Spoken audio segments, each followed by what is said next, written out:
Le jeune avait commencé en disant c'est la première fois que je parle avec un ministre, puis après il s'est lâché. Et j'ai trouvé ça vraiment génial.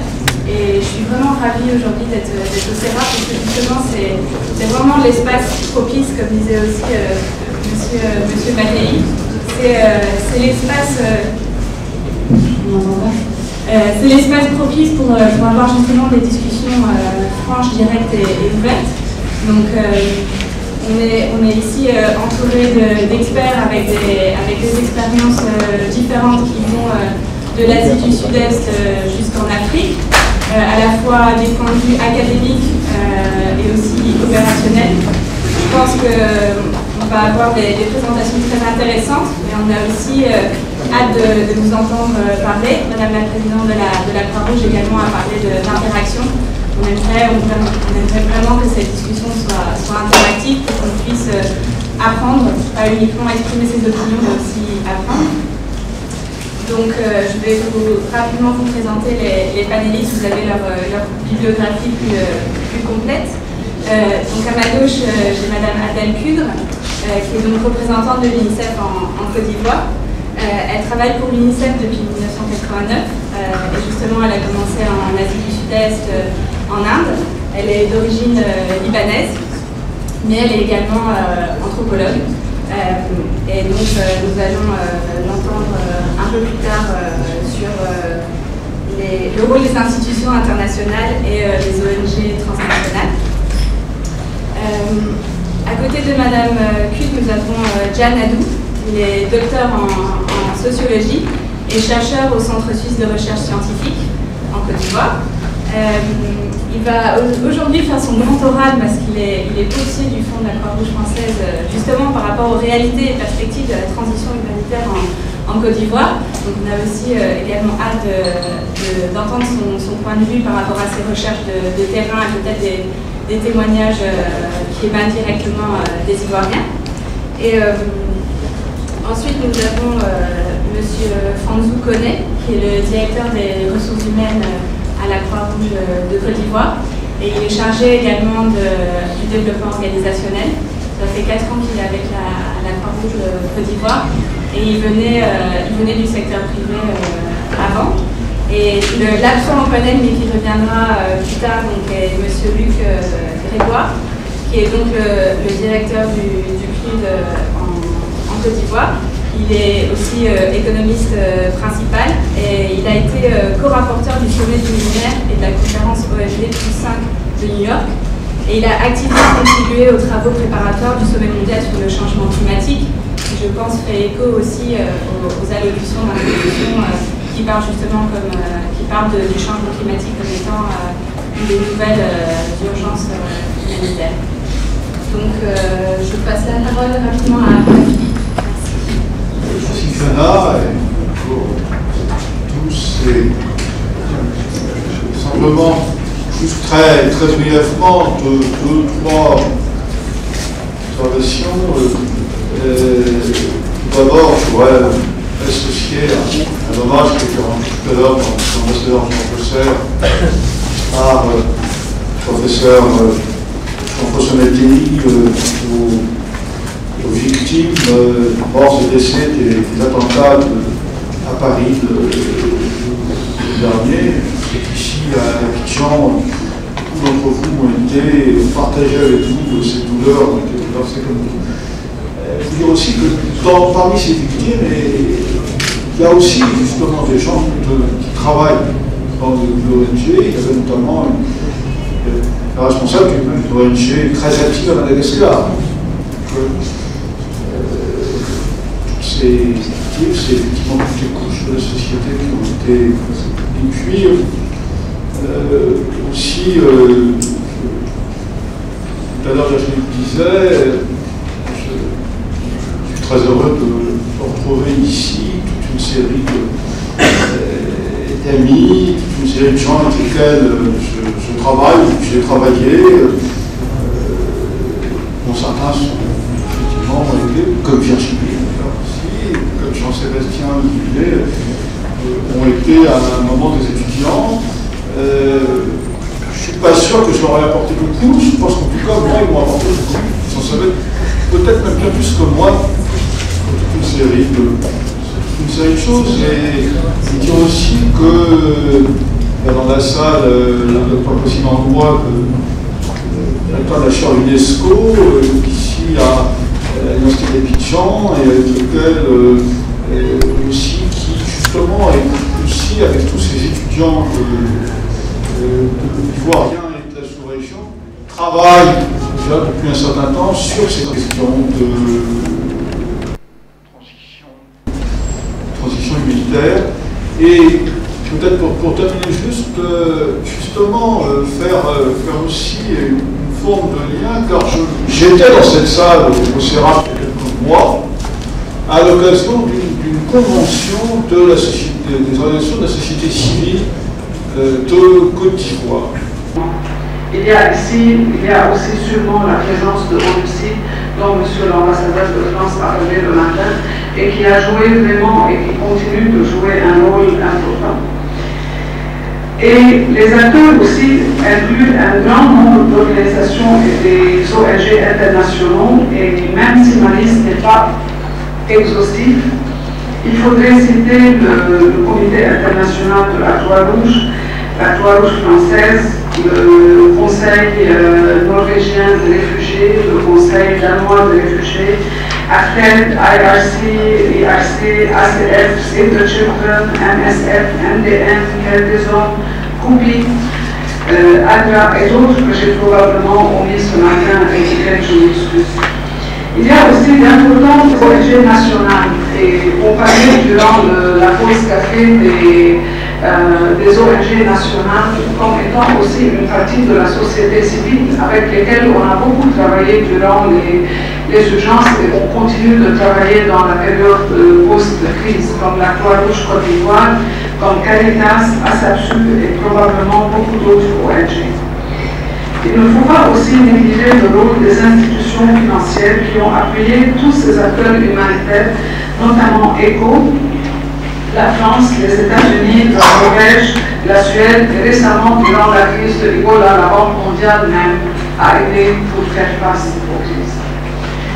Comme dans toute urgence, les acteurs humanitaires en Côte d'Ivoire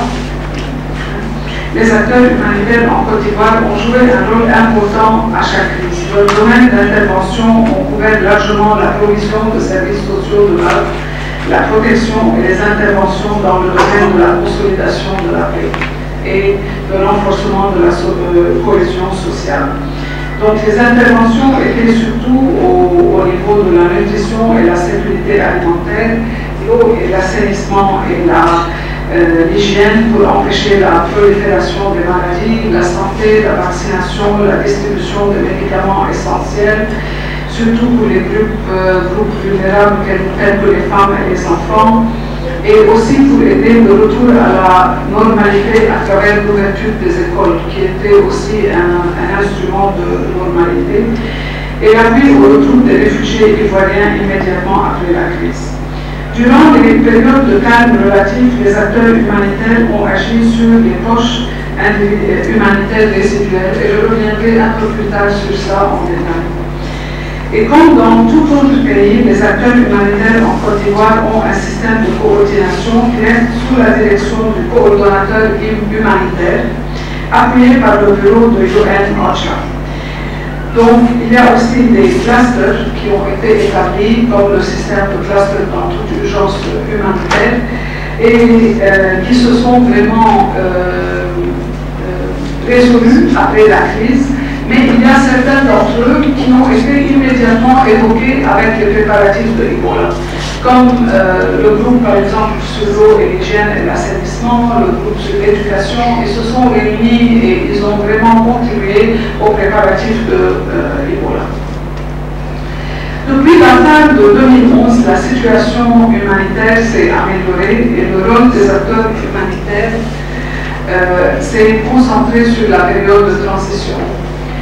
Maintenant, le matin aussi, le professeur Martin nous avait parlé de la transition. Et en fait, je pense que la définition de la transition est probablement une chose qui serait nécessaire à la fin de cet atelier, d'avoir un accord sur ça parmi tous les acteurs.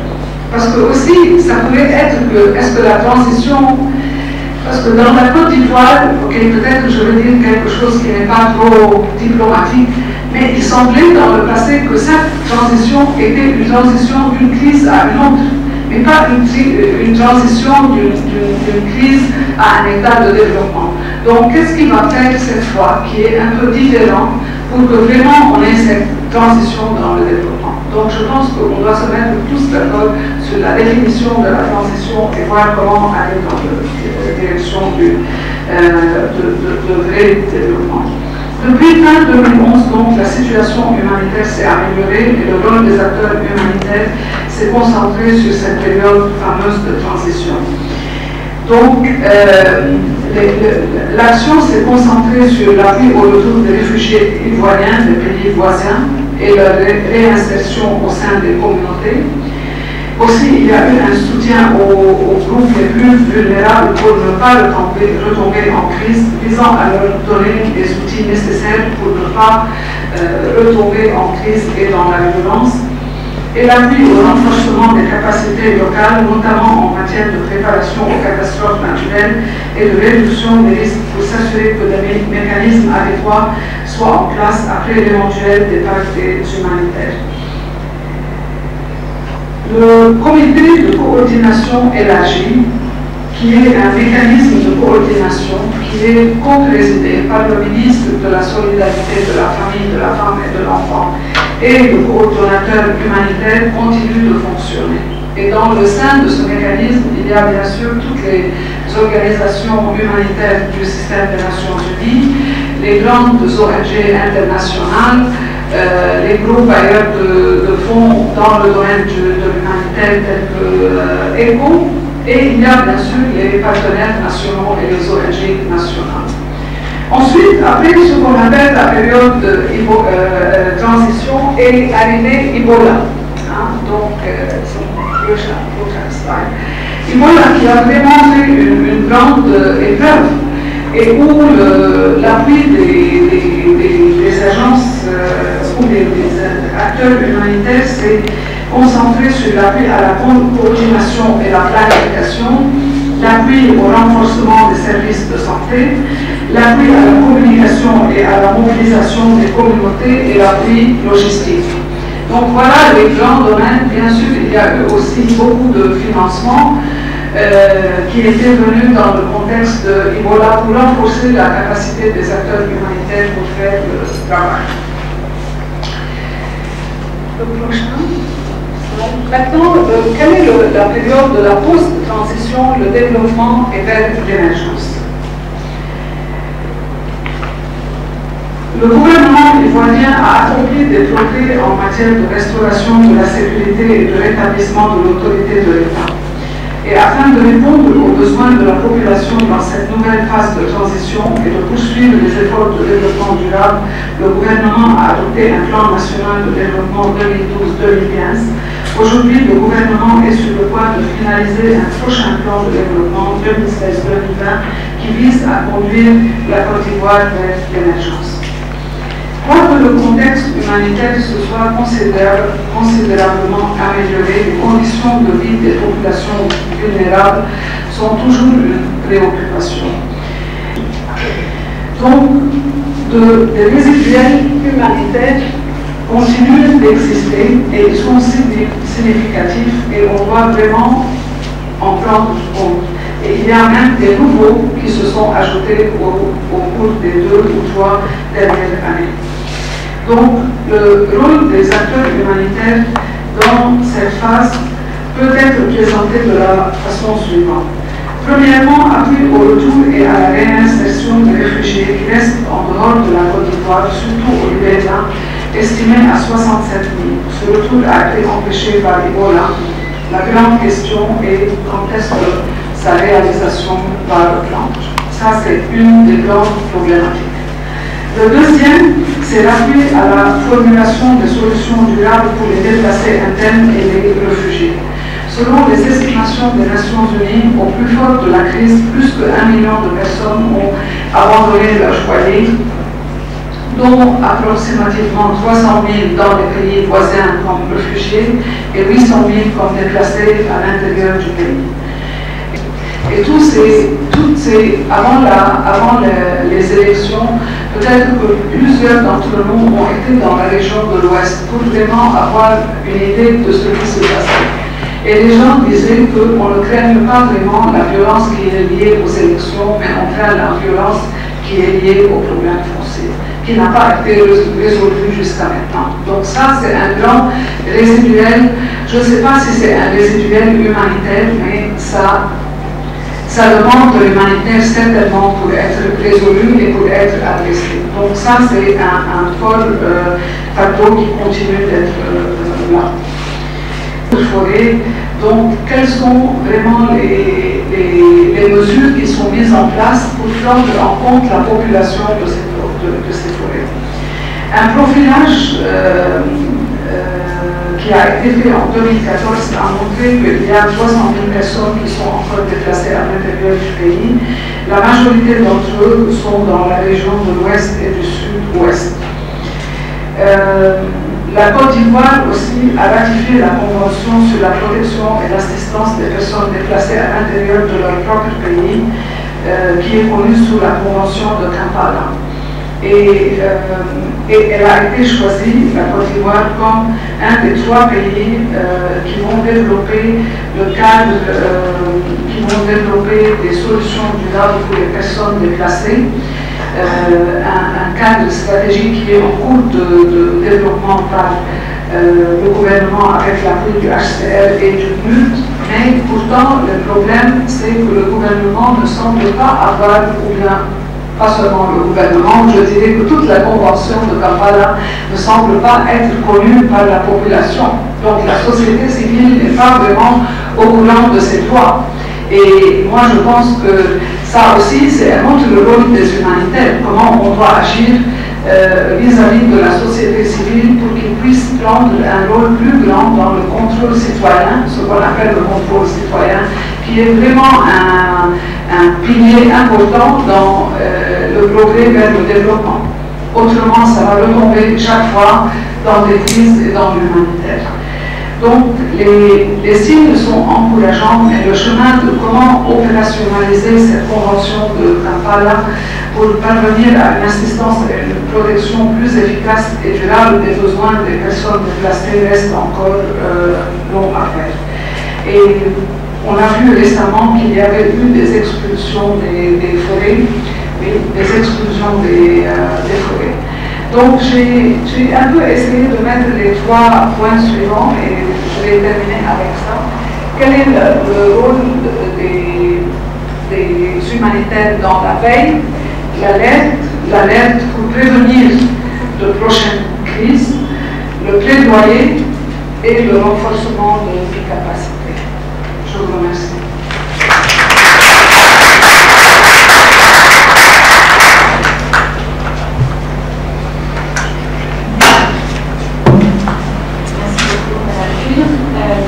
On va passer à M. Adou. Oui. Merci. Il va présenter les acteurs humanitaires et dynamiques des...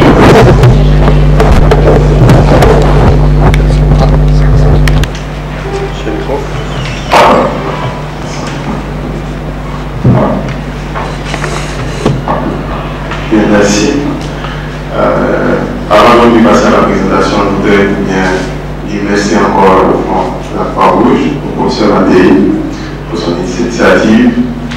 Donc, nous sommes pratiquement les premiers bénéficiaires et nous pensons que les résultats de nos travaux et les discussions qui vont permettre donc de les approfondir vont rencontrer leur assentiment et permettre aussi d'initier d'autres recherches aux chercheurs ivoiriens, bien sûr.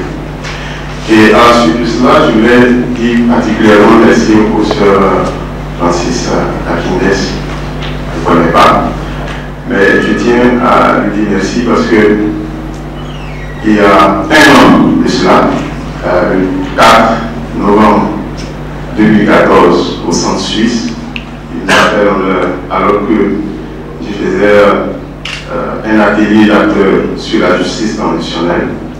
C'est lui qui est venu faire la conférence inaugurale. Il était très pris pense qu'il se souvient. C'était professeur, merci beaucoup. Et nous avons été vraiment édifiés. En plus de cela, même si je n'appartiens pas à son université, je continue d'apprendre de lui, de nous apporter. Et c'est de sa bouche que j'ai appris pour la première fois le thème Imarat, professeur à l'IRD. Alors, donc, je tiens vraiment à lui dire merci. Merci pour tout ce que vous faites pour l'enseignement supérieur en Côte d'Ivoire. Et d'autant plus la pression, parce que lorsque vous êtes en face de vos maîtres, vous êtes en perpétuelle soutenance. Est-ce que ce qu'ils vous ont appris, c'est ce que vous rendez? Je pense que vous pourrez nous le dire après. Merci beaucoup à Mme Courte. J'étais en train de lui dire, alors notre premier contact, j'ai lui envoyé un mail où je dis, monsieur Adèle Courte, et elle lui ramène le coup et vous dit, non, c'est madame. Et ça a été vraiment le point de départ. Merci encore, madame la représentante. Et je tiens aussi à dire merci aux représentants de plusieurs organismes internationaux qui sont là, qui nous ont vraiment ouvert les portes lors de nos enquêtes sur le terrain. Je vois le grand-père Traoré s'est rencontré à Paris la fois dernière et sa structure vraiment nous a facilité la tâche dans la conduite des travaux. Donc, après ce prière-là, je vais juste vous présenter. Alors, je vais bien vous mettre. Merci. Voilà.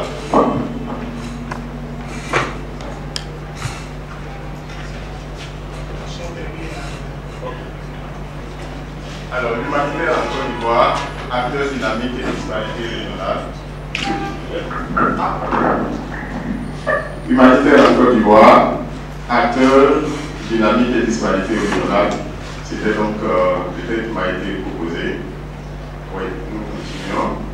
Le slide, voilà. Donc voilà le blanc. Ah oui. Nous avons ici des images de cette même salle, il y a un an de cela, lors de la journée de l'humanitaire. L'image que vous voyez à droite, je vois les agents de la Croix-Rouge.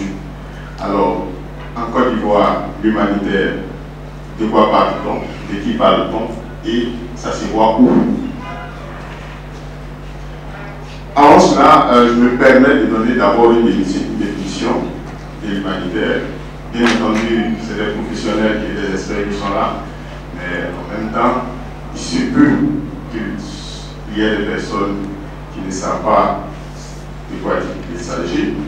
Il s'agit d'une action qui vise, sans aucune discrimination et avec des moyens pacifiques, à préserver la vie dans le respect de la dignité, à restaurer l'homme dans ses capacités de choix. Ça, c'est la définition de Romain, 1994. Et les professionnels s'appuient sur plusieurs principes, dont j'ai retenu 4 ici. Il s'agit du principe d'universalité, d'impartialité, d'indépendance et de neutralité. Alors, ça, c'est pour les professionnels. Mais d'un point de vue sociologique, lorsqu'on regarde, il s'agit en fait d'une construction sociale qui met en relation des institutions et des acteurs dans un cadre relationnel particulier.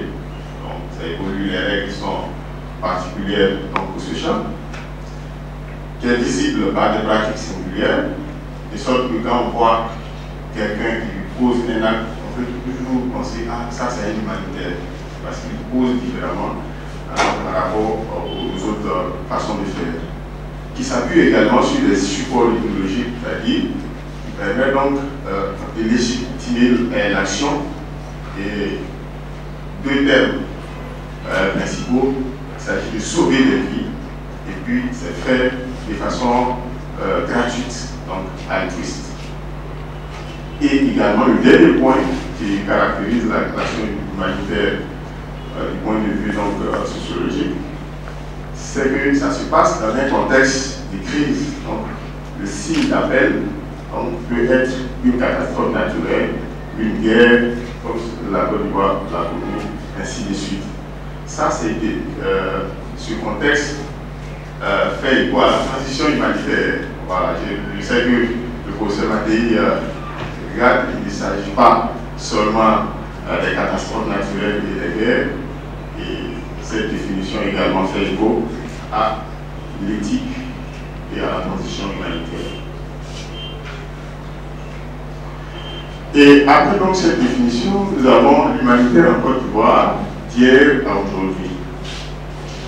Alors, dans un premier temps, il faut savoir que d'un point de vue historique, la Côte d'Ivoire, dans l'imaginaire national et international, avait donné donc cette image du pays prospère, s'appuyant sur des discours tels que le miracle ivoirien.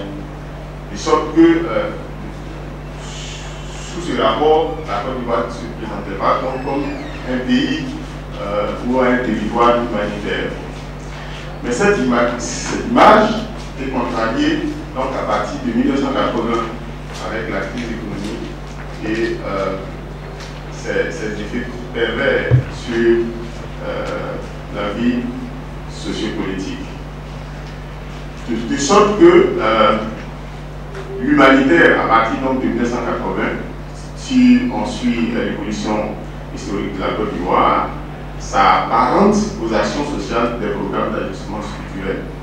Je cite ici un de nos maîtres, le professeur Indes, qui a fait un travail là-dessus, sur les actions sociales des programmes d'ajustement structurel.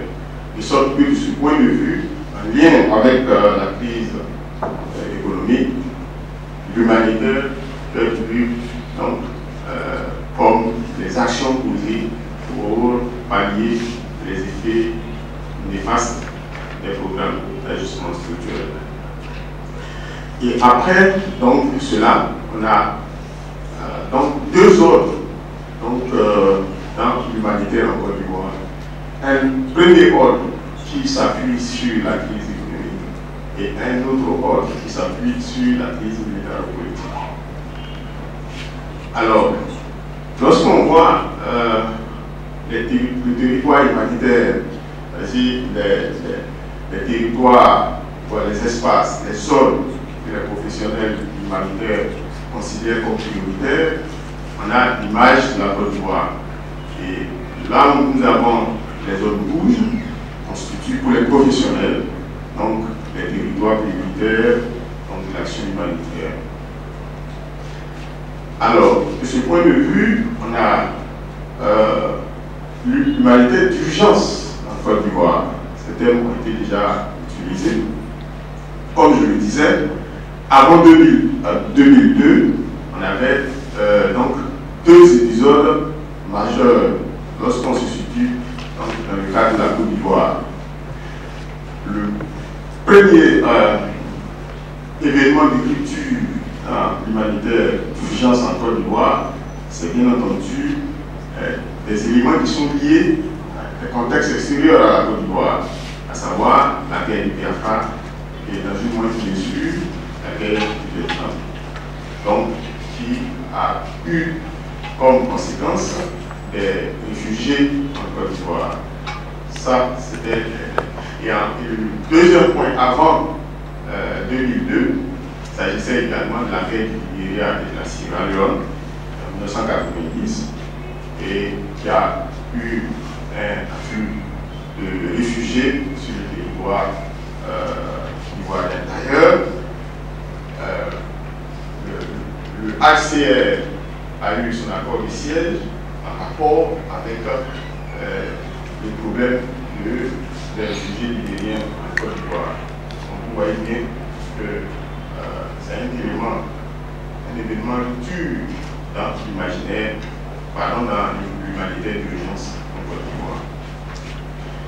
Eh bien, on arrive à 2002.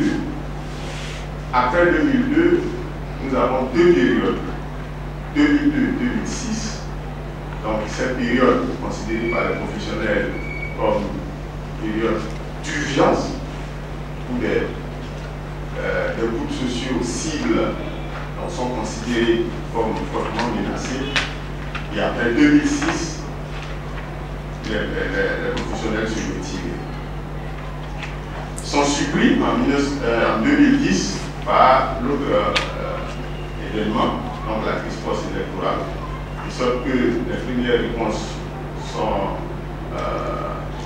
quelque peu chaotiques selon leurs termes, parce qu'ils ont vraiment été supprimés par la survenue de cet événement. Donc on a notre période de 2011 à 2015, donc, qui court toujours. Donc comme je le disais, de 2000, bon, l'image, je pense que vous voyez, de 2002 et 2006, nous voyons la dispersion des professionnels de l'humanitaire sur le territoire ivoirien. Donc au sud, les images que vous voyez, c'est en fait les sièges des professionnels se trouvent à Abidjan, et le déploiement opérationnel se fait sur, de part et d'autre de la ligne donc, de front, ou alors de la ligne de séparation des belligérants, donc, et massivement à l'ouest. Alors, le constat est que l'ouest de la Côte d'Ivoire se présente comme un territoire de préférence humanitaire en Côte d'Ivoire et qui est lié aux éléments historiques que je viens de dénoncer. D'abord, déjà, les professionnels de l'humanitaire ont eu connaissance du terrain de l'ouest en rapport avec la crise du Nigeria. Mais selon eux également, c'est de ce côté que se trouvent les personnes en détresse. De sorte que sur l'image, quand on prend le système des Nations Unies, on voit l'autre ici dans les autres zones, mais il s'agit simplement de bureaux civils ou une présence qui permet d'assurer la sécurité ou alors de faire du monitoring. Mais là où les agences spécialisées qui font une urgence humanitaire, ces agences sont localisées tous à l'ouest de la Côte d'Ivoire. Donc je passe là-dessus. Alors, comme Mme Poud l'a dit tout à l'heure, les domaines d'intervention sont là, 6 domaines et leurs sous-domaines. Alors, on voit quelques images ici. Les images en haut, c'est à 3-0 à Dioukwé. Donc, dans le cadre donc, de la réponse, comment on appelle, les classes passerelles. Les classes passerelles, dans le programme classes passerelles, qui vise les enfants des retournés, donc la scolarisation des enfants des retournés, donc qui sont hors d'âge scolaire. Voilà.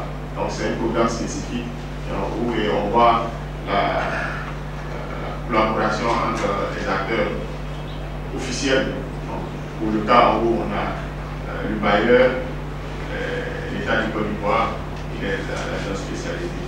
En bas, nous voyons Amman, le centre de santé qui est situé entre la base de l'IRC et CB Children. En bas, à droite, nous avons au quartier Carrefour de Dioukwé un programme qui vise les ex-combattantes de ce village. Donc, ici. En conclusion, je peux dire que la Côte d'Ivoire se présente deux grandes zones humanitaires qui sont le nord et l'ouest. Deux zones de vulnérabilité donc, qui sont liées au déploiement de l'humanitaire. 3 niveaux de structuration des acteurs, on a les bailleurs, on a les professionnels et on a les bénéficiaires. Une disparité régionale et une précarité des acteurs locaux qui questionnent les indicateurs de l'urgence, de la transition et de la phase de développement. C'est un élément que je n'ai pas développé ici, il sera développé dans la rencontre à venir. Merci pour votre attention.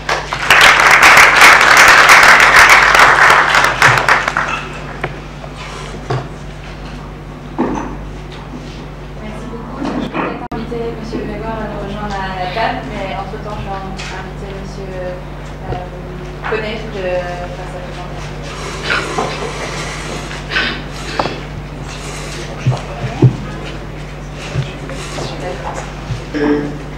Merci à Monomoni pour sa très belle présentation, parce que je découvre cette Monomoni. Moi, je me connais François Romain, moi c'est la même chose, c'est le même nom, donc merci encore.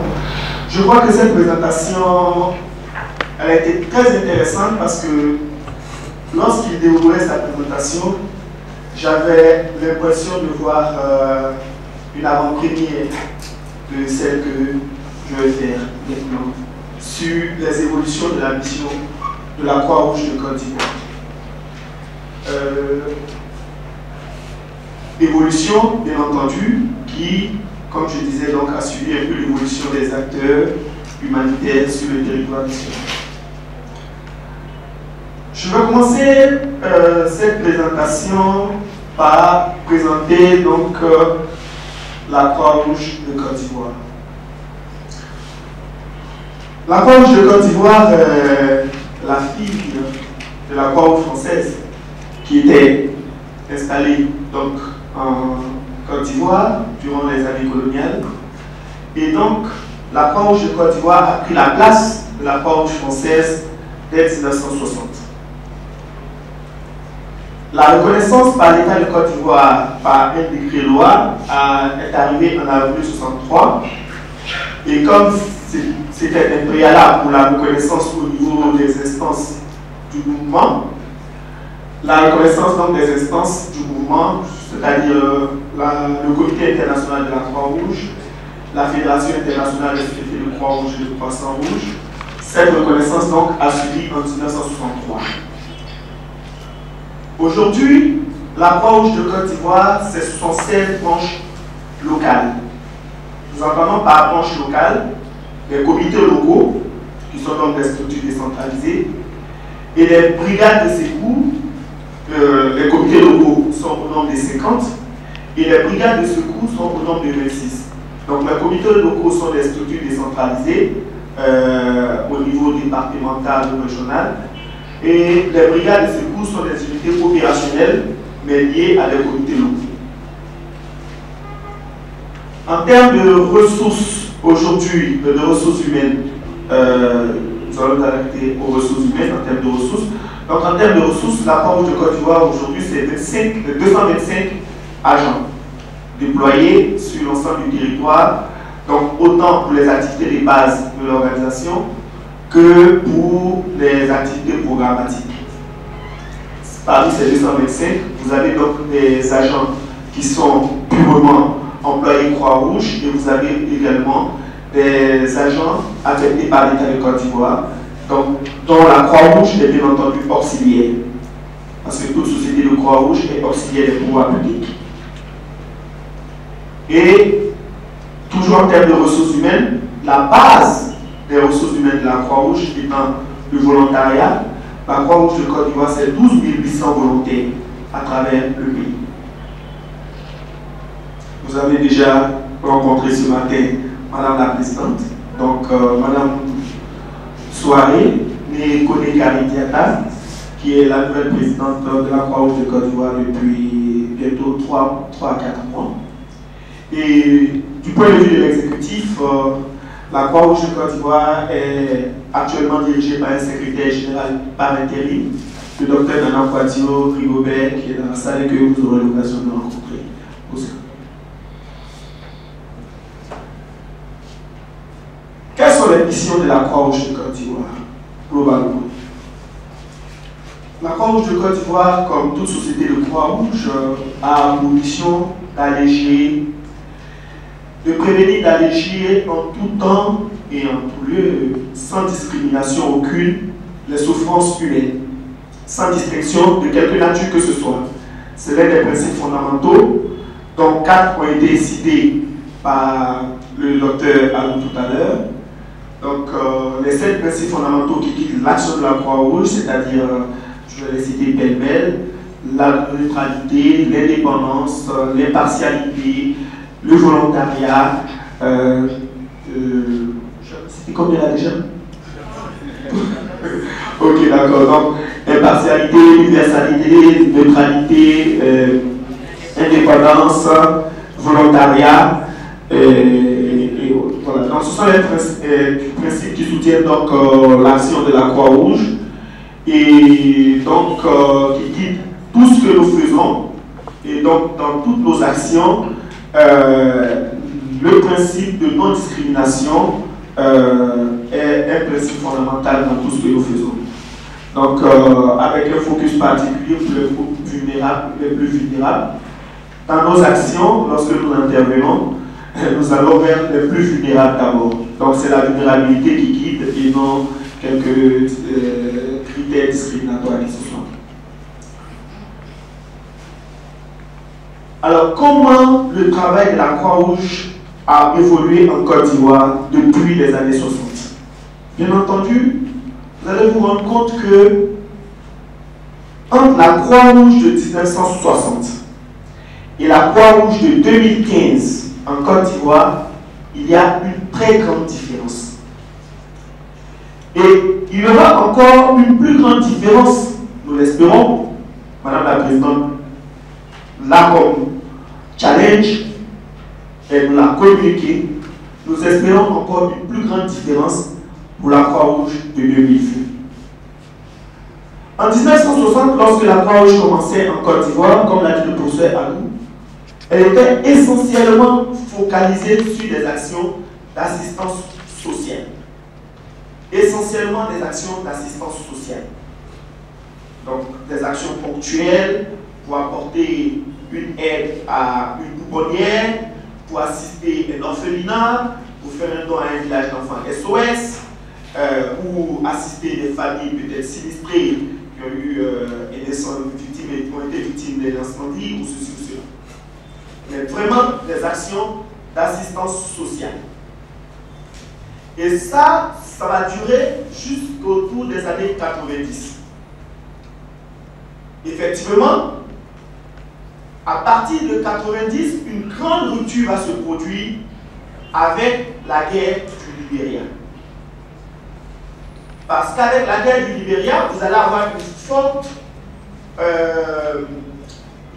comment on appelle, une forte descente des populations libériennes, donc un grand mouvement de population vers la région ouest de la Côte d'Ivoire, et puis petit à petit, même vers la ville d'Abidjan, où une grande communauté libérienne, et souvent sierra-léonaise, s'est retrouvée. À partir de ce moment, la mobilisation des instances du mouvement crée une obligation vis-à-vis de la Croix-Rouge de Côte d'Ivoire qui est obligée de repenser son action pour faire face à cet afflux de population. Donc, d'une structure qui était essentiellement centralisée au niveau d'Abidjan avec des actions ponctuelles de temps en temps à travers le pays, on va se retrouver dans l'obligation de décentraliser l'action en créant des structures décentralisées. D'où la naissance des premiers comités locaux de la Croix-Rouge de Côte d'Ivoire. Tout à l'heure, nous aurons l'avantage de voir la carte de répartition de la Croix-Rouge de Côte d'Ivoire et vous avez de la présence de la Croix-Rouge de Côte d'Ivoire à travers le pays. Et vous allez vous rendre compte donc de l'impact de cette crise libérienne sur l'implantation de la Croix-Rouge de Côte d'Ivoire à travers le pays. Donc, à partir de 90, nous changeons de cap. Vraiment un grand changement de cap. Donc, assistance aux réfugiés libériens, développement des premières branches locales et donc pilotage des premiers programmes d'urgence en faveur de ces populations déplacées, de ces réfugiés. Et comme cette guerre a pris du temps, la Croix-Rouge de Côte d'Ivoire commence donc son développement à partir donc, de là.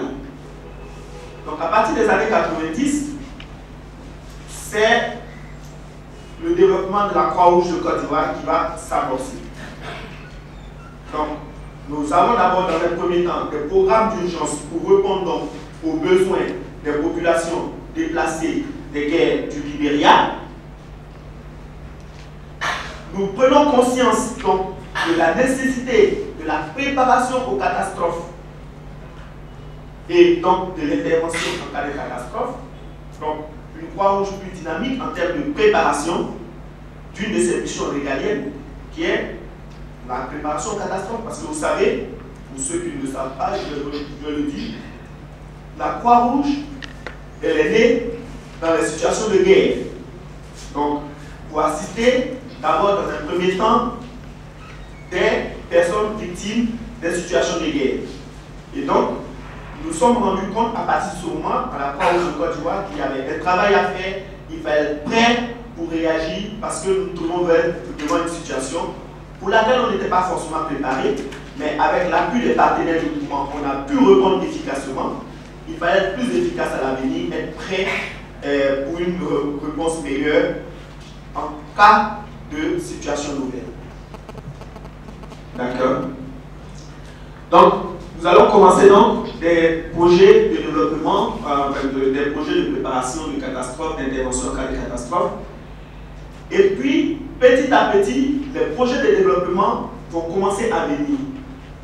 Donc, avec la vulgarisation des premiers secours, des projets de santé communautaire, des projets en eau, hygiène et assainissement, des projets de promotion de principes et valeurs humanitaires, y compris le VIH. Donc, les années 90 jusqu'en 2010 donc, vont être des années de développement à différents étages donc, de la Croix-Rouge de Côte d'Ivoire. Les images qui vont suivre vont nous permettre de voir l'implantation de la Croix-Rouge de Côte d'Ivoire. Comme je disais tout à l'heure, du fait de la crise libérienne, donc vous allez voir qu'il y a une forte concentration des structures décentralisées de la Croix-Rouge de Côte d'Ivoire dans la zone ouest et dans la zone sud. Un peu moins dans la zone nord et dans la zone est, parce que jusqu'à très récemment, ce n'était pas des zones où l'action était focalisée, où donc les risques étaient les plus élevés. Je vais passer donc rapidement, globalement tout à l'heure, donc je disais, avec les actions de développement, ce sont les actions que nous développons aujourd'hui, donc les actions de promotion, des actions de santé communautaire, des actions de formation au premier secours, qu'on essaie de vulgariser au mieux pour que, en tout lieu, face à une situation, les gens puissent poser les gestes élémentaires de survie. Croix-Rouge de demain, une Croix-Rouge capable d'agir, même lorsque les acteurs internationaux, qui, bien entendu, sont obligés de faire un arbitrage et d'orienter les ressources en fonction des priorités du moment.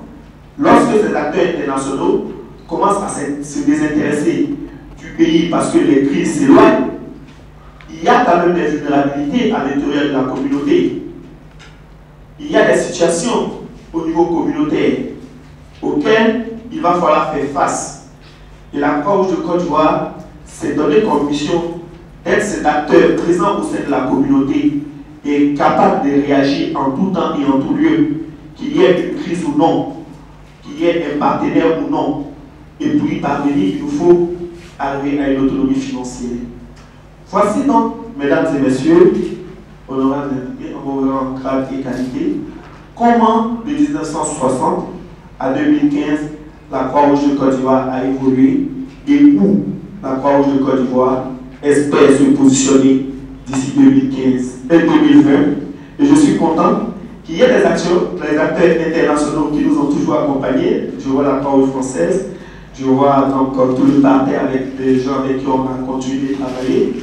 Et je suis tout content parce que notre ministère de tutelle est là, il nous entend et je suis sûr qu'il nous accompagnera dans cette perspective. Je vous remercie.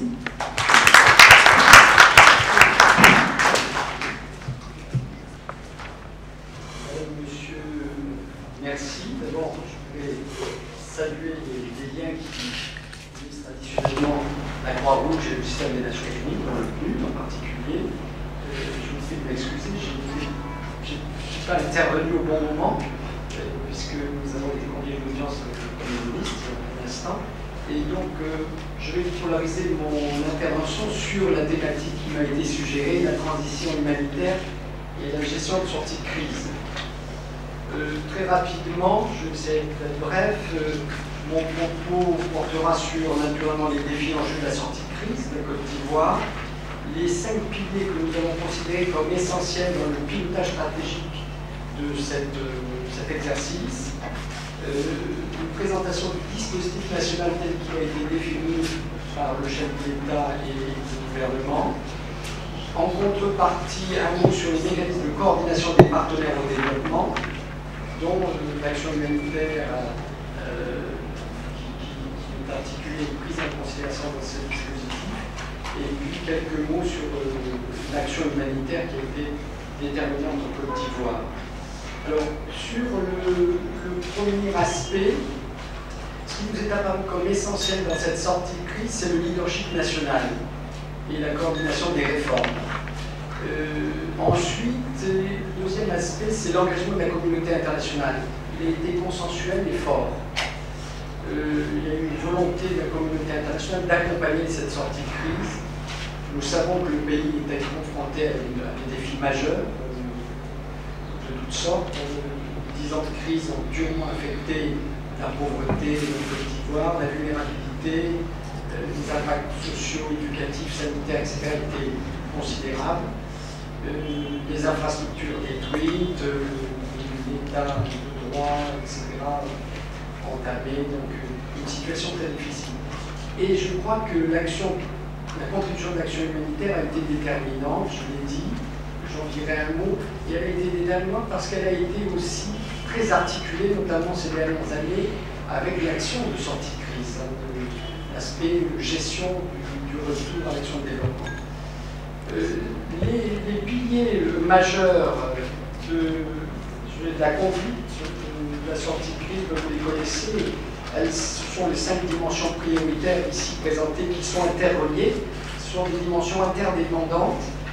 Elles sont issues principalement du programme dont vous avez eu connaissance, le programme des 106 réformes dirigées par le Conseil national de sécurité et le gouvernement. Au départ par cette vision du Conseil national de sécurité et ensuite relayée par le plan national de développement, de première génération. Alors, je vais juste les développer très rapidement pour vous dire ce qui nous est apparu important dans cette sortie de crise. Ça a été d'abord le premier aspect, la dimension sécuritaire, processus de DDR, avec une action de lutte contre la prolifération des armes. Ça a été aussi une dimension centrale. J'en dirai un mot après dans son contenu.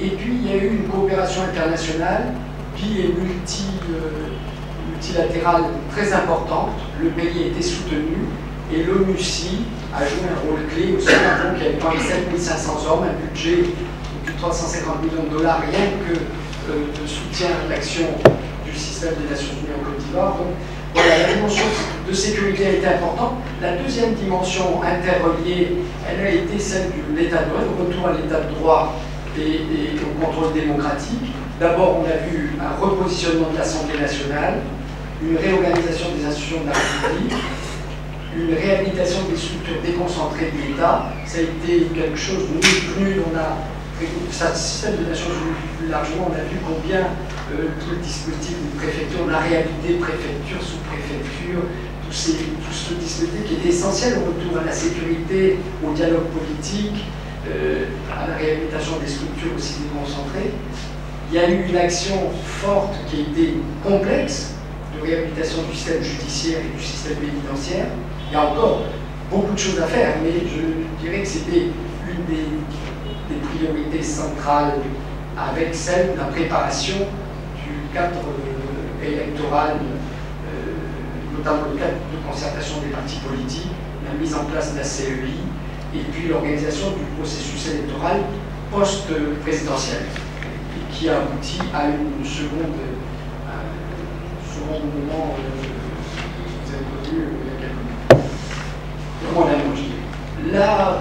Le renforcement des autorités administratives indépendantes était important, les commissions de droits de l'homme, la haute autorité pour la bonne gouvernance, la haute autorité pour l'audiovisuel, etc. Donc il y a eu des réformes significatives. Et puis, il y a eu un statut particulier, le dialogue entre les groupements et les partis politiques, la reconnaissance du rôle des autorités traditionnelles, et vous savez combien les acteurs humanitaires se sont appuyés sur ces autorités traditionnelles, la société civile, avec une concertation de l'État importante.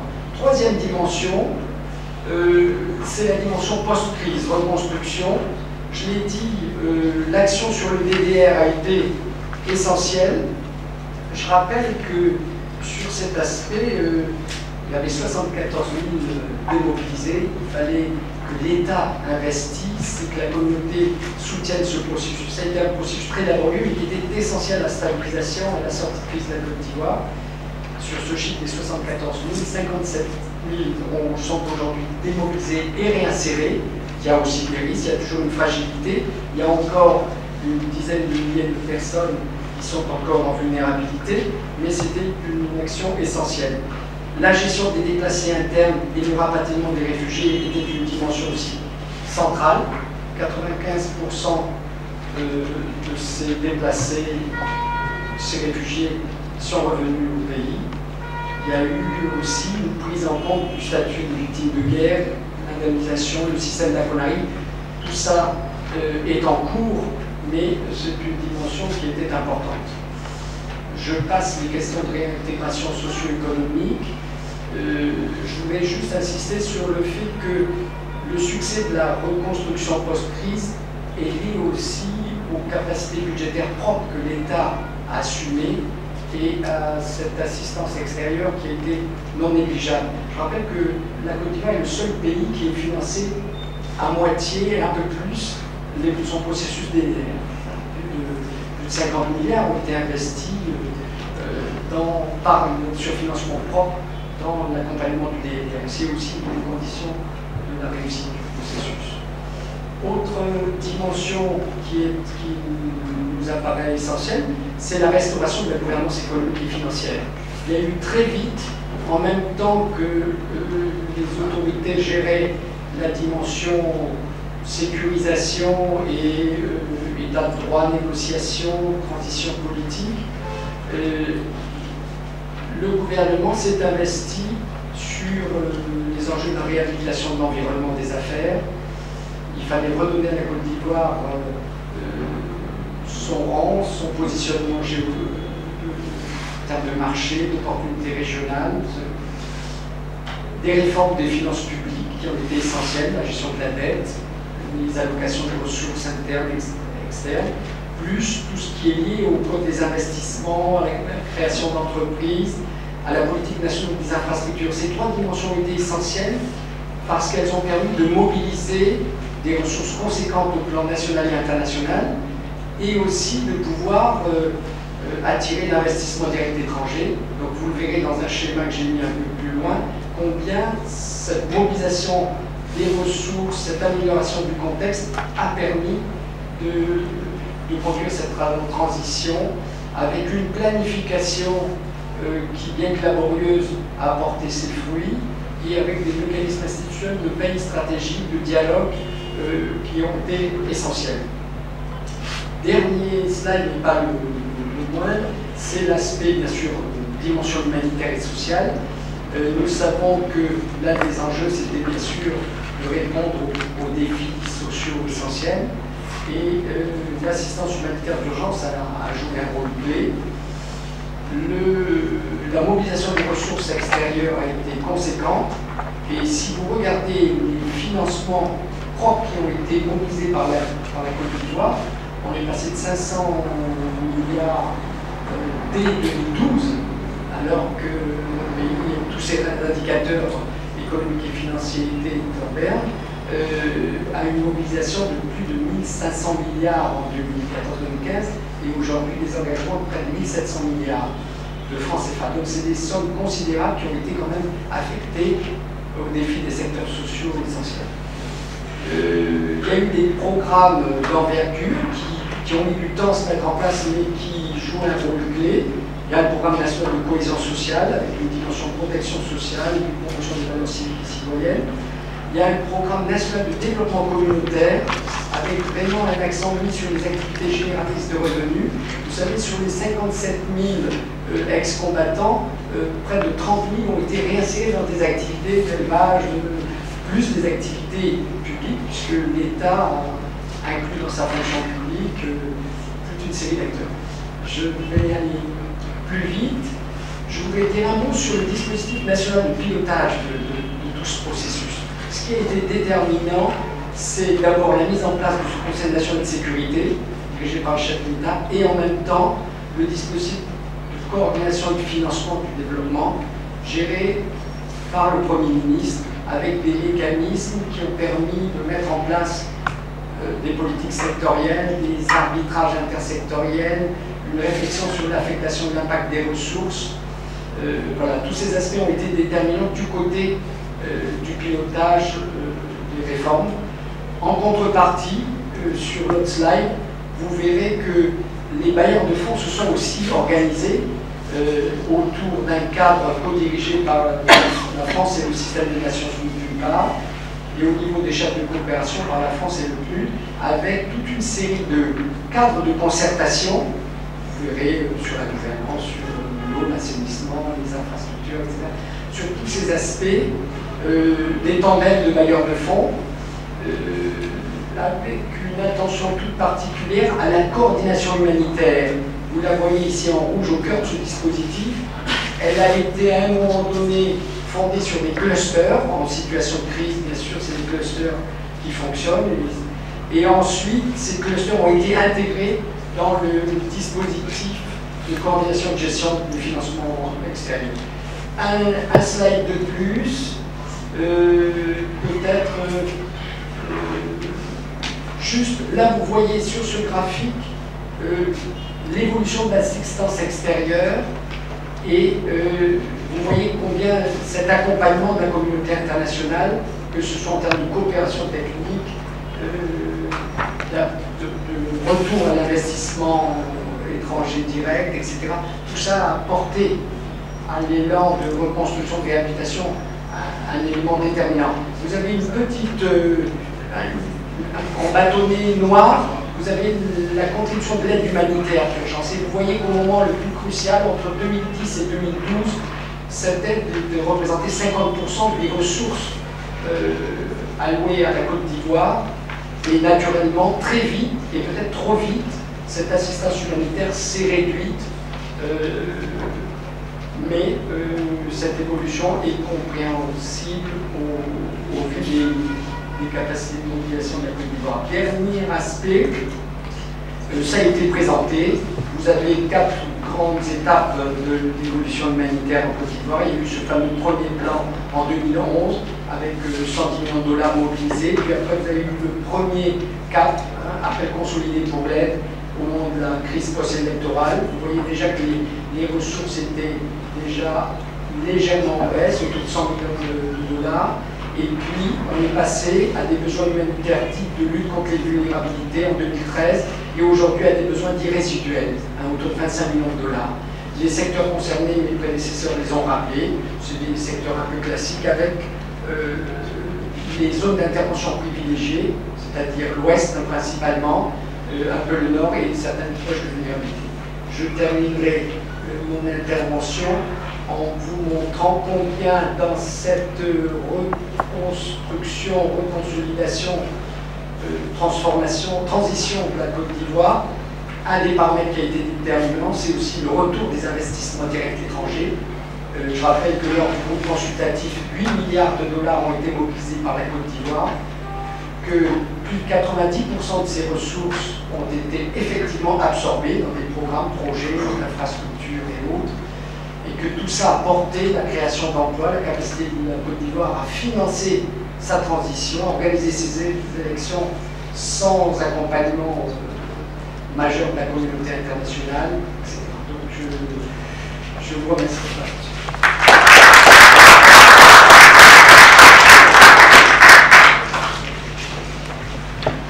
À poser aux divers intervenants, et il y en a certainement aussi, mais on verra en fonction des questions qui sont posées. Mais je veux juste peut-être faire une remarque. Je trouve, M. Grégoire, finalement, c'est très bien que vous soyez intervenu en dernier, non pas en premier, puisque finalement, ça complétait les différentes interventions précédentes.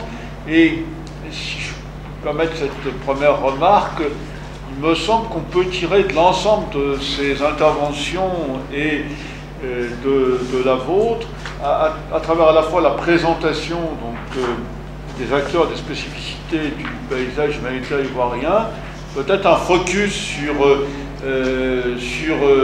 les années de crise, pour dire que finalement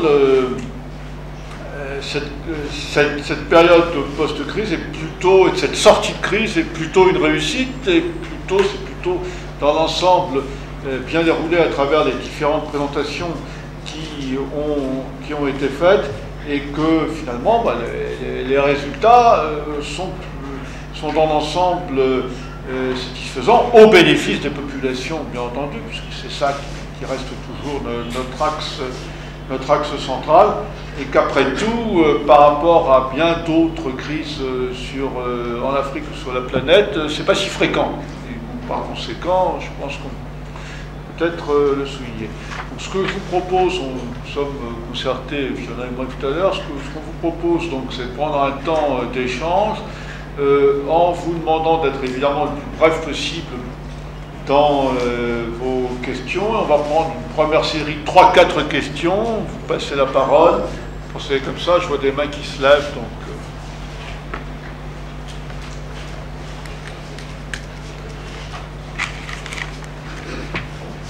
Merci beaucoup, je suis Madame Rachel Courtois, je suis de la société civile et je voulais remercier les différents intervenants.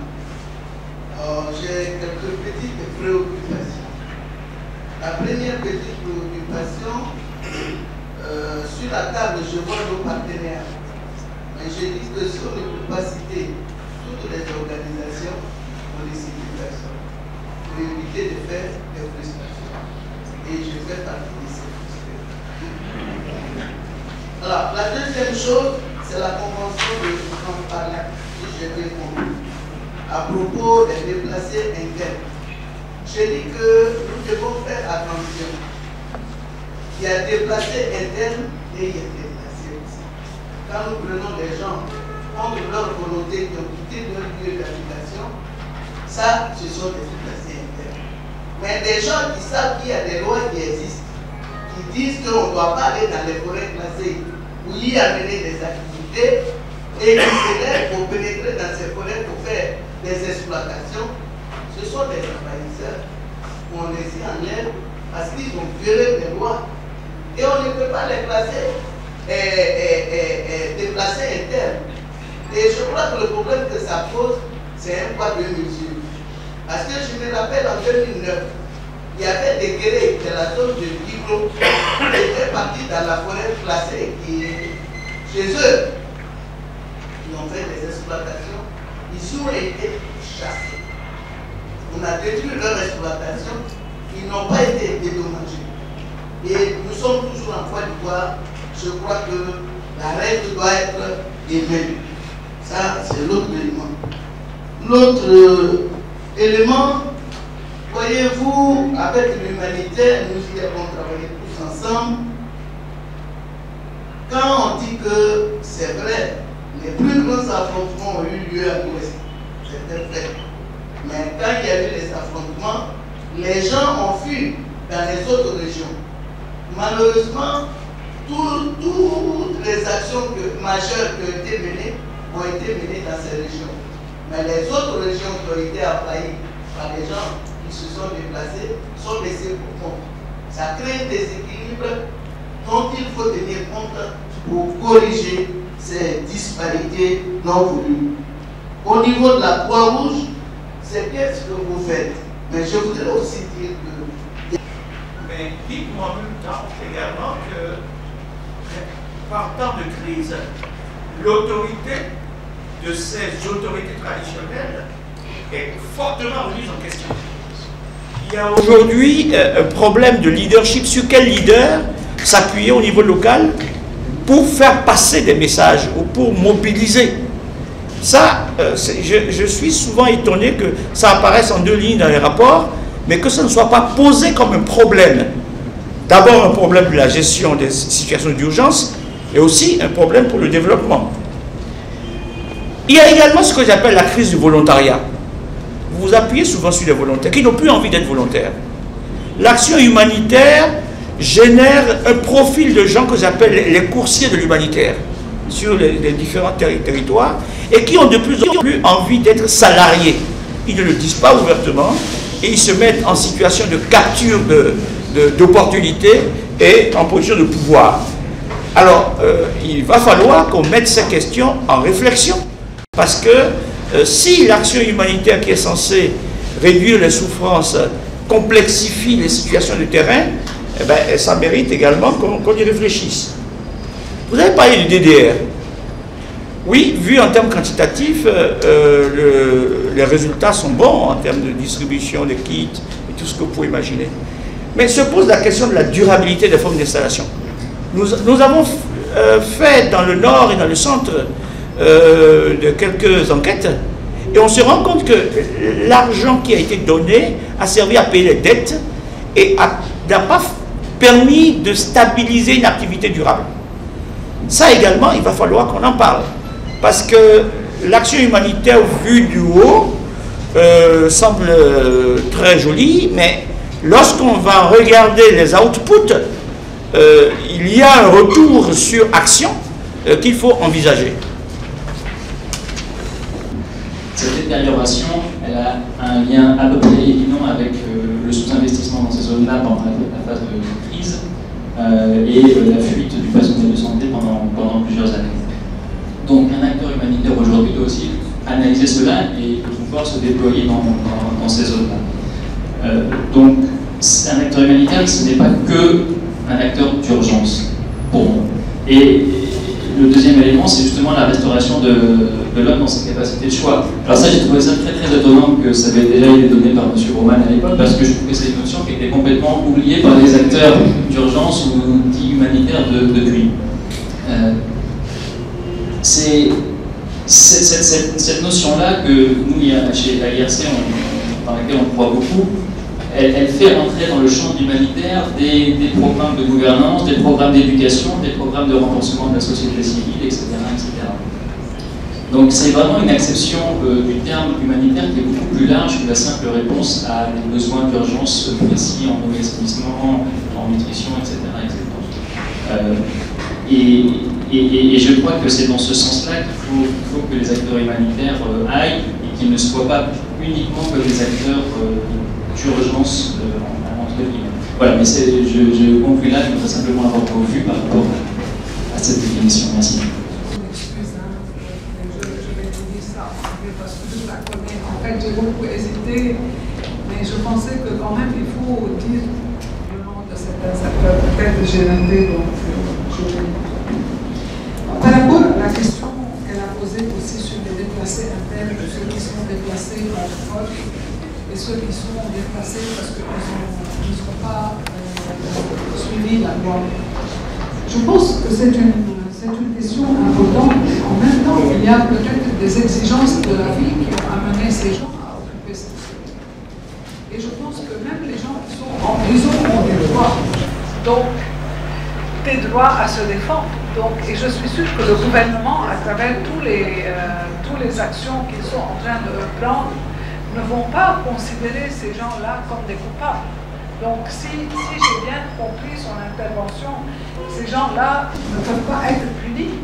Ils doivent bien sûr quitter les endroits parce que selon la loi du pays, c'est la volonté du gouvernement, mais le gouvernement aussi est en train de prendre des mesures pour qu'une crise humanitaire, une autre crise humanitaire ne se dégage pas à cause du déguerpissement de ces gens. Donc il faut bien faire la balance, je pense, entre les deux, parce qu'il ne faut pas être trop punitif, hein. Il faut être aussi supportif et regarder vraiment quelles sont les conditions dans lesquelles les gens vivaient et vont vivre.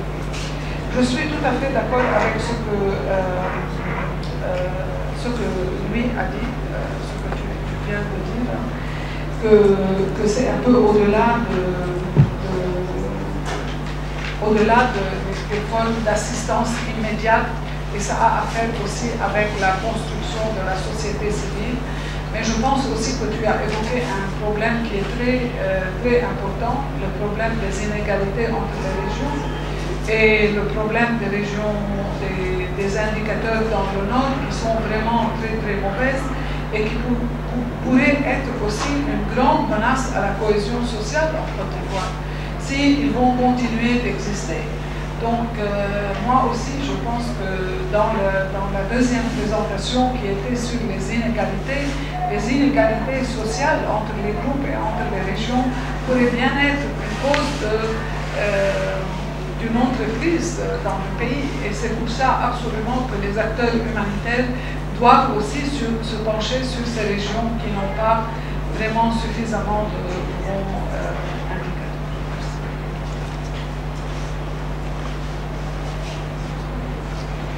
Je préfère gagner du temps. Je souscris à ce qui a été dit. Bien sûr, pour le DDR, il y a toute une fragilité encore de tous les mécanismes qui ont été mis en œuvre. Et je dirais plus globalement, si vous regardez des choses, leurs préoccupations propres, etc. Il y a une très forte mobilisation de la société civile, même si elle a été très divisée longtemps. Il a fallu du temps pour que les fêtières s'instaurent, se repositionnent, mais elles ont été toutes très actives.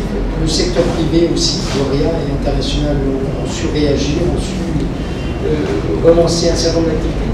La seule crainte que je vois, c'est un certain désengagement, peut-être, de la communauté internationale. Je ne sais pas si l'ambassadeur de France l'a dit ce matin, mais c'est une préoccupation des échanges que nous avons au niveau des bailleurs de fonds qui accompagnent la Côte d'Ivoire. C'est que, considérant que le pays a vu son repositionnement se faire dans les meilleures conditions, électorales, politiques et économiques, considérant que le pays avait une capacité à en prendre en charge tous ces défis, on les fait assumer au jour le jour, il y a un risque que cet accompagnement qui aurait été légitime sur 2 bonnes décennies pour assurer une consolidation des acquis, des réformes, j'ai mentionné très positivement les éléments qui ont été les contributions de tout ce qui a permis cette sortie de crise. Très à cheminer dans un contexte qui aurait pu être très difficile. Si Ebola avait touché la Côte d'Ivoire, nous n'en serions pas là. On serait dans une situation très difficile, ne serait-ce que par l'impact psychologique que la crise aurait eu sur la perception de l'environnement des affaires, etc. Donc, il y a eu, la Côte d'Ivoire a connu un bénéfice considérable, y compris de l'environnement international. Nous savons qu'il suffit que le marché très porteur en termes de l'échange du café et du cacao, par exemple, si la Côte d'Ivoire voyait ses ressources baisser de 15%, enfin si les prix du marché mondial baissaient de 15%, ce qui est une fluctuation fort possible, c'est 1000 milliards de francs CFA immédiatement perdus par l'État, et donc c'est une marge de manœuvre très forte sur les programmes sociaux, les programmes de protection sociale, de réinsertion, sur les politiques proposées. Donc on voit que tout ça est assez vulnérable.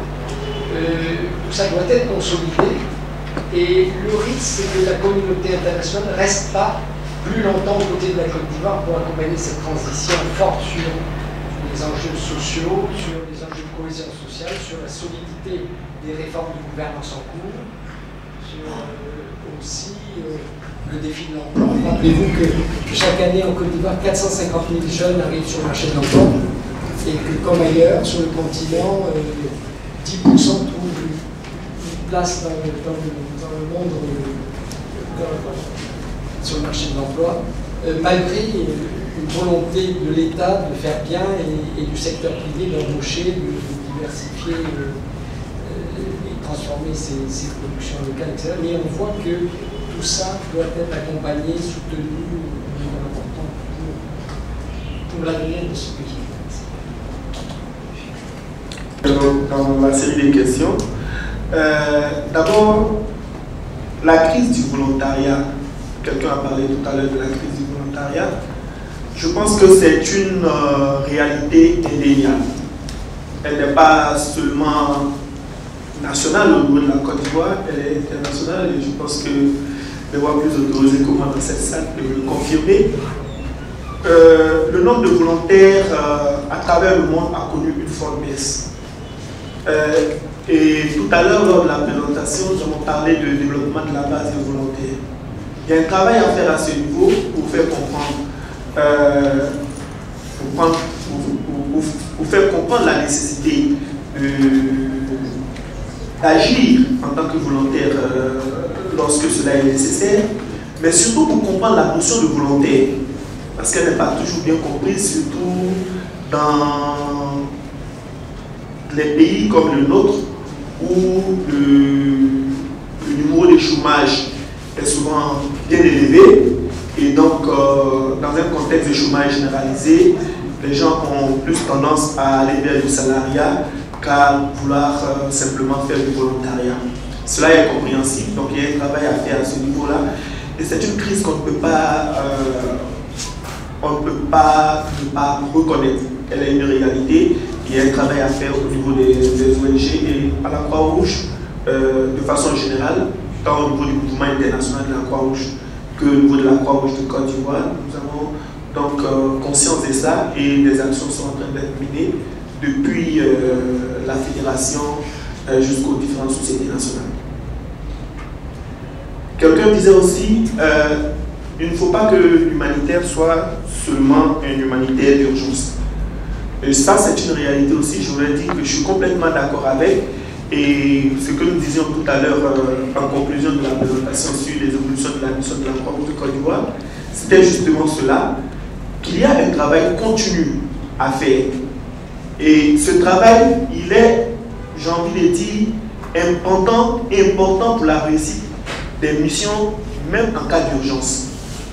Aujourd'hui, par exemple, à la Croix-Rouge, nous développons ce que nous appelons des projets de premier secours et santé à base communautaire.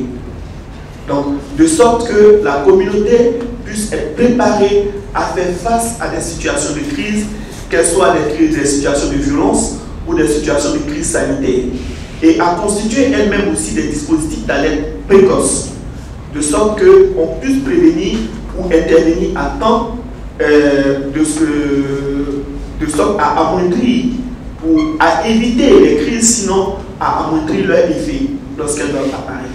Donc c'est deux points que je partage parfaitement. Je voudrais dire que des actions sont en cours et il n'y a pas que la Croix-Rouge. Je voudrais rassurer, comme on dit en langage ivoirien, Matata, que nous sommes reconnaissants de l'action des autres partenaires et nous n'intervenons généralement pas sans un minimum de coordination avec les autres acteurs locaux. Donc en général, on garde une grande coordination et on reconnaît l'action. On sait qu'il y a beaucoup d'ONG qui interviennent. On a travaillé beaucoup souvent avec les uns et les autres. Nous sommes reconnaissants de leur apport et nous apprécions à sa juste valeur l'action de chacun. Merci. On va prendre encore deux questions, mais le fait d'être le directeur, je ne peux pas interdire au modérateur de poser des questions, donc cela, je pense que c'est Merci beaucoup. En fait, ma question est, bon, celui qui peut y répondre, mais pour moi, donc j'aurais souhaité avoir peut-être le point de vue du panel par rapport à cet acteur qui se voit comme étant un acteur humanitaire. Sur Ebola, des entreprises privées, dans les discussions avec OCHA, se disaient qu'ils avaient mis en œuvre des réponses d'urgence, des réponses humanitaires. Donc c'était vraiment l'adaptation aussi, le monde change, les ONG changent. On a vu par rapport à la présentation de la Croix-Rouge et aussi par l'intervention de Bufaxi que les ONG se remettent en cause constamment, se professionnalisent aussi, parce que les bailleurs de fonds nous demandent aussi d'être plus techniques, plus précis, démontrer des impacts, être plus redevables, être plus transparents. Donc je pense que le monde des ONG associatifs aussi fait cette remise en question, mais parfois le monde bouge un peu plus vite, et dont l'intérêt du secteur privé qui peut être un partenaire fort pour la mise en œuvre de projets de développement ou d'urgence. On va donc, peut-être, est-ce qu'il y a d'autres questions encore dans la salle? Merci. Je voudrais juste Parce que la situation de saturation qu'on a par exemple dans la zone de l'Ouest, où il y a une multitude d'organisations humanitaires qui sont intervenues, a pu générer en termes d'effets pervers. Aujourd'hui, pour donner un exemple, vous allez dans l'Ouest, les gens qui ont été assistés, longtemps assistés, ont développé une sorte de comportement attentiste, qui, de mon point de vue, mérite d'être regardé de très près. D'autant plus que ça pourrait entrer en contradiction avec la question de l'autonomisation, qui est au cœur même de la transition humanitaire, comme le disait M. Mathieu ce matin. Donc il est bon d'insister sur ces questions de paradoxe ou d'effets pervers des actions humanitaires. L'autre chose sur laquelle je voudrais rebondir, c'est la question de la relégitimation des chefs coutumiers en tant qu'acteurs clés des processus de développement de façon générale. Quelqu'un l'a dit, ils sont aujourd'hui en perte de vitesse, ou du moins en perte d'autorité dans leur communauté. Mais en même temps, il y a un autre phénomène qui n'a pas été évoqué, c'est la volonté de revalorisation de ces chefs coutumiers que les pouvoirs publics semblent avoir amorcé à travers le statut des rois et chefs. Et je dis que là aussi, il faut questionner profondément les normes qui régissent le lien entre la chefferie désormais et les autorités étatiques pour bien comprendre les logiques qui seront en jeu, de sorte à voir si, au-delà de tout ça, on parvient à une situation de volonté peut-être de contrôle non voulu. Alors, les chefs coutumiers qui sont tiraillés entre leur communauté qui ne leur connaissent plus pleinement le pouvoir et les autorités politiques, peut-être volontairement ou non, selon l'évolution de leur rapport, pourraient être amenés à instrumentaliser ces chefs coutumiers. Quel chef finalement pour quelle transition humanitaire? Merci. Si on peut juste vous demander de juste vous présenter. Sociologue à l'université Alassane Ouattara.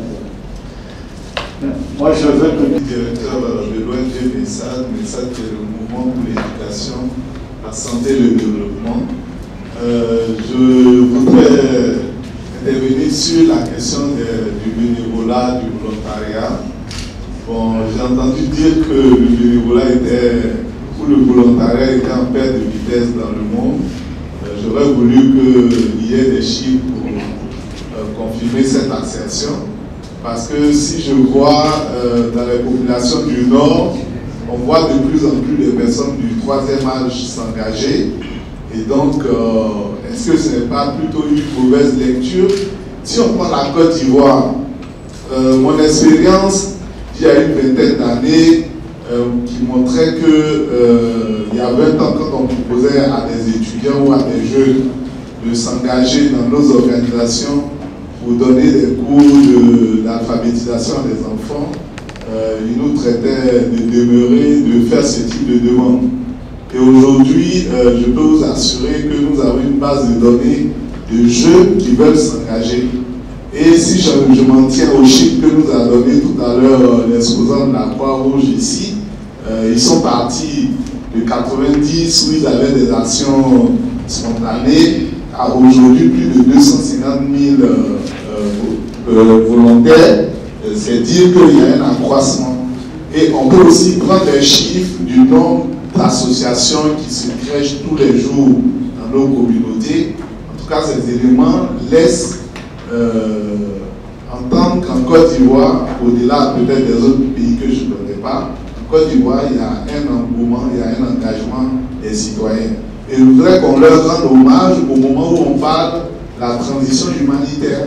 Parce que pendant la crise, on les a vus s'engager auprès de leur communauté. Et donc, c'est le lieu d'en parler, de leur rendre hommage. Je voudrais vraiment apporter cette pierre à l'édifice. Maintenant, si on me prouve qu'il y a une crise du bénévolat en Côte d'Ivoire, je voudrais m'y inscrire. Mais en tout cas, mon expérience et ce que nous avons pu observer durant ces dernières années prouve qu'il y a eu un engagement citoyen. Merci. Merci. Moi, j'avais deux de déplacer. Et la troisième question pour la... j'en ai 4 finalement. La troisième, c'est pour vous, pour la Croix-Rouge de Côte d'Ivoire. Est-ce que, compte tenu du fait que, je n'y voyais pas une question provocatrice, mais une interrogation, à partir du moment où toute Société nationale de Croix-Rouge est auxiliaire des pouvoirs publics, c'est dans ses statuts, est-ce que vis-à-vis de certains déplacés, dans certains programmes, compte tenu de la polarisation tout de même des années de crise et de la polarisation politique, est-ce que vous n'avez pas eu de difficultés avec certaines personnes parce que vous étiez vus comme étant finalement auxiliaires des pouvoirs publics et en quelque sorte, quelque part, les représentants, ce qui est évidemment moins le cas pour des ONG ou des agences des Nations Unies. La question, c'est qu'Ebola a été évoqué à plusieurs reprises. Est-ce que le fait qu'Ebola n'ait pas touché la Côte d'Ivoire, est-ce que c'est l'effet du hasard ou est-ce que ce n'est pas l'effet justement des mesures d'anticipation qui ont été prises par l'ensemble, à la fois le gouvernement et l'ensemble des acteurs? J'aurais donc juste, très brièvement, on y reviendra, je pense, effectivement, au cas de la table ronde, mais juste si vous aviez juste une très brève remarque là-dessus. Et puis ensuite, après que vous ayez répondu... Exact. Et c'est surtout sur la question de l'autorité locale en lien avec la condition humanitaire. Le délitement de l'autorité locale donc, pose même une question, comme nous sommes sociologues, à la sociologie elle-même. À savoir, qu'est-ce qui légitime le pouvoir?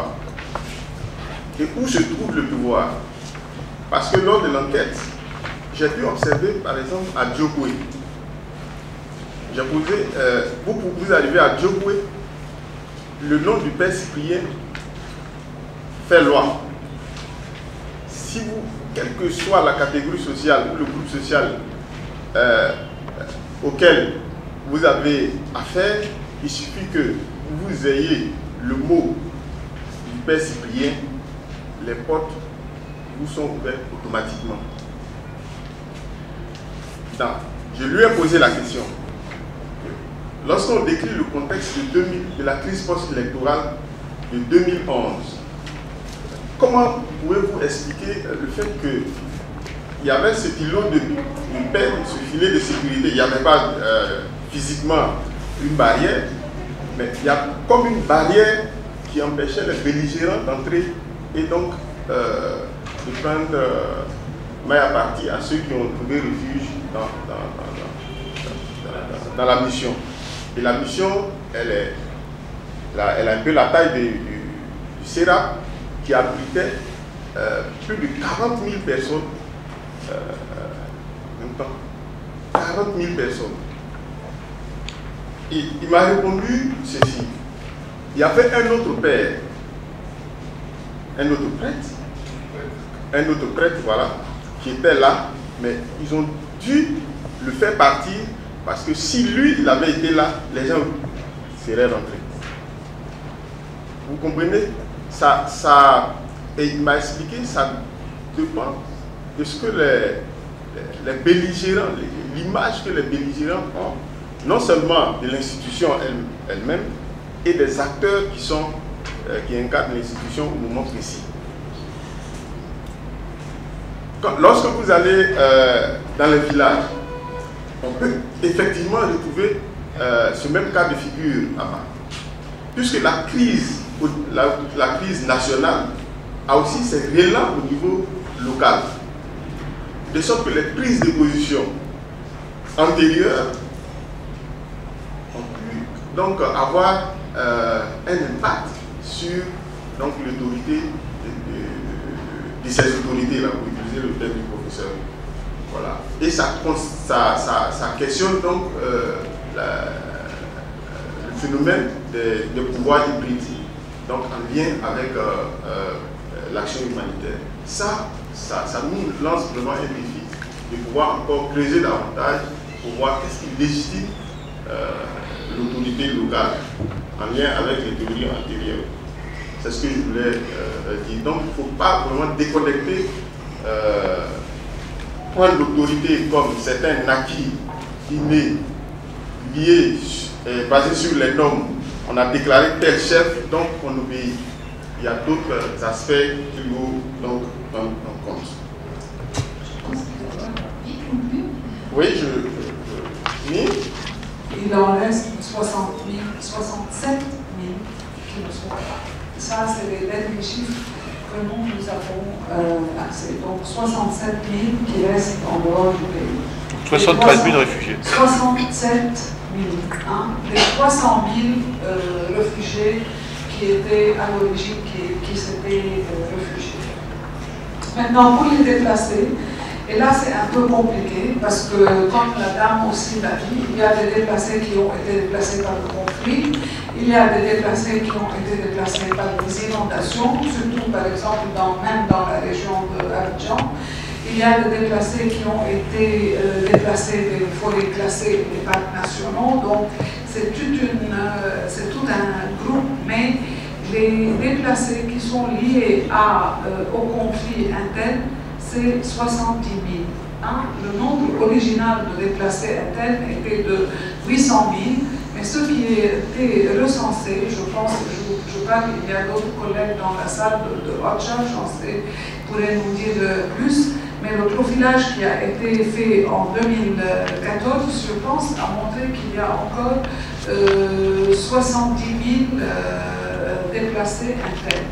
Cela, et en plus, on doit ajouter les 27 000 personnes qui sont dans le mont Peko, qui doivent être aussi déguerpillées, donc qui doivent sortir du mont Peko.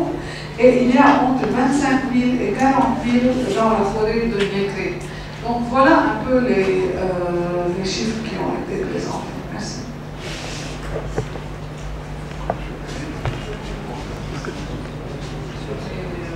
Les chiffres de l'UNICEF, du HCR, de Tchad.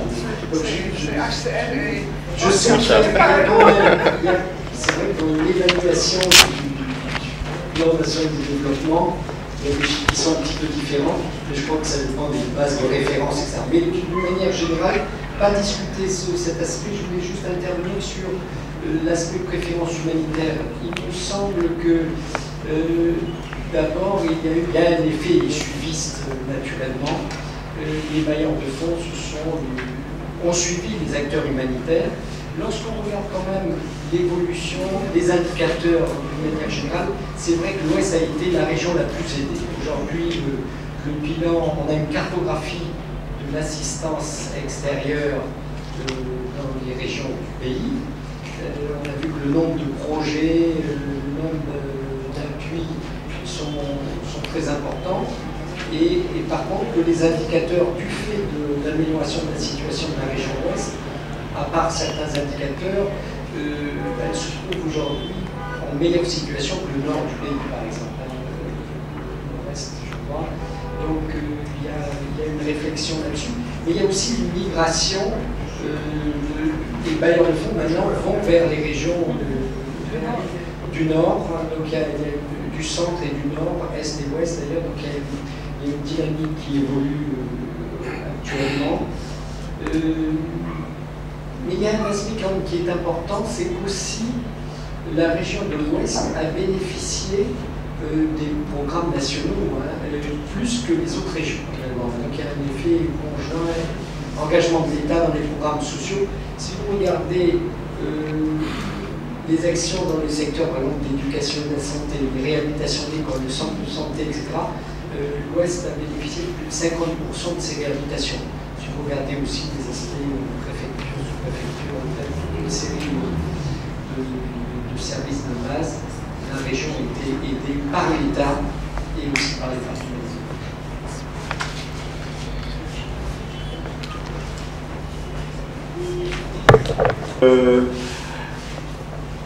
Quelqu'un parlait de l'importance du secteur privé dans l'action humanitaire, surtout au niveau national. Il faut dire effectivement, depuis quelques années, les entreprises locales ont commencé à développer des services RSE donc, ou alors des fondations. Elles ont commencé à intervenir directement comme acteurs humanitaires directement sur le terrain, mais de plus en plus, des partenariats commencent à se développer avec les professionnels de l'humanitaire. Et je pense que c'est vers ça que dans les années à venir, les choses vont s'orienter. C'est une conviction personnelle.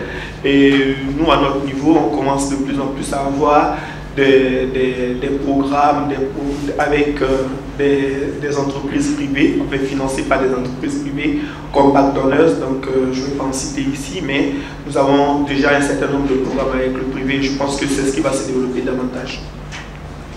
Sur les chiffres du volontariat, je ne voudrais pas m'hasarder sur des chiffres pas très nets actuellement, mais il y a eu un certain nombre de travaux qui permettent de dire, et je pense que bon, peut-être d'ici la fin de ce séminaire, on pourrait communiquer des chiffres précis. Les Nations Unies ont conduit il y a quelques années donc, une enquête globale sur la situation du volontariat qui a donné des chiffres. La Croix-Rouge, le mouvement international de la Croix-Rouge, il y a 2 ans, a conduit également une enquête qui a donné des chiffres, et l'ensemble des chiffres en général dénote une baisse de l'engagement volontaire. Globalement, il faut dire aussi que tout le monde, tous les acteurs ne sont pas logés à la même enseigne. Il y a beaucoup de paramètres qui expliquent le désengagement, et ceux qui sont mieux positionnés par rapport aux autres vis-à-vis de l'intérêt que peut susciter le fait de s'engager, ceux qui sont mieux positionnés ont généralement plus de volontaires. Donc, sur le même théâtre d'opération, vous pouvez avoir des ONG ou des organisations qui attirent plus de volontaires que d'autres pour des raisons diverses et variées. Donc, vous pouvez avoir une organisation qui attire plus de volontaires au moment où les autres sont en recul. Souvent, celle qui attire plus, c'est au détriment des autres, souvent, parce que les gens ont tendance à se focaliser. Donc, je pourrais donner des chiffres plus précis, peut-être avant la fin du séminaire, mais c'est une analyse globale. Et il y a eu déjà des enquêtes à différents niveaux, au niveau international. Et tout le monde n'est pas logé à la même enseigne en termes de mobilisation des volontaires. Il y a une question spécifique qui a été adressée à la Croix-Rouge de Côte d'Ivoire, qui est, oui, l'auxiliarité et oui, nous sommes auxiliaires des pouvoirs publics partout, mais nous intervenons comme une organisation autonome. Et les acteurs du terrain savent que notre action est basée sur les conventions de Genève, donc nous sommes là de par les conventions de Genève, et en général les gens le savent et le respectent. Donc ce qui facilite notre accès. Ce qui fait d'ailleurs que dans les situations de violence, lorsque des ONG ont tendance à se rétracter, la Croix-Rouge intervient plus tôt. Donc là où les autres se retirent, nous on va au cœur de l'action. Je vous invite à regarder il y a certaines choses qui sont vraiment très intéressantes là-dessus. L'auxiliarité n'est pas un problème pour l'intervention de la Croix-Rouge. Et l'une des actions que nous avons présenté, l'un de nos champs d'action, c'est justement ici donc, la promotion des principes et valeurs humanitaires et la promotion du DIH, ce qui permet aux différents acteurs sur le terrain, ce qui permet aux populations de savoir ce qu'est la Croix-Rouge de façon générale et donc de respecter son intervention. C'est ce que je voulais dire en résumé. Merci pour ces réactions. Je crois que de toute façon la richesse des échanges, la richesse des interventions montre que le sujet choisi par le Fonds Croix-Rouge pour ce séminaire est extrêmement riche et qu'on va pouvoir développer tout ça dans le cours des autres tables de ces 2 journées. Je vais juste laisser le dernier mot à Fiona pour 30 secondes de conclusion et ensuite on passera à Virginie qui piatte d'impatience pour nous inviter à déjeuner. Merci pour cet honneur. En fait, c'était vraiment juste pour remercier les panélistes. Merci beaucoup pour vos interventions. C'est difficile de passer en premier. Je pense qu'en anglais, on dit we set the pace. On a établi le tempo. Je pense que beaucoup de questions ont été posées. Maintenant, la pression est sur Jean-Sébastien pour le prochain panel.